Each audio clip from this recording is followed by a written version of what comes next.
Sunil to Shishir, please lend me some money. এক্ষেত্রে please বলছে, অনুরোধ করছে, তাই তো?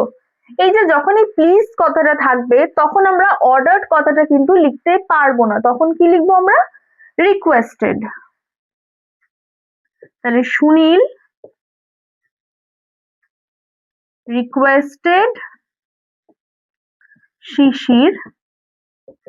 এবার যেহেতু এই প্লিজ এর জন্য আমরা অলরেডি রিকোয়েস্টেড বসিয়ে নিয়েছি, আর কিন্তু আমরা এখানে প্লিজটা রিপিট করব না, আমরা এই টু এর মতনই একটা টু বসাবো, এবং যেহেতু এটা ভার্ব তাই এরপর থেকে কিন্তু বসবে টু লেন্ড। আচ্ছা, এরপর একটা ব্যাপার আমরা জানি যে প্রোনাউন গুলো কিন্তু চেঞ্জ হয় সাবজেক্ট অনুযায়ী, ঠিক আছে? এখানে মি কাকে বোঝাচ্ছে? সুনীল বলছে আমাকে ধার দাও, তাহলে সুনীলকে বোঝাচ্ছে, এখানে হি হয়ে যাবে টু লেন্ড হিম, ঠিক আছে?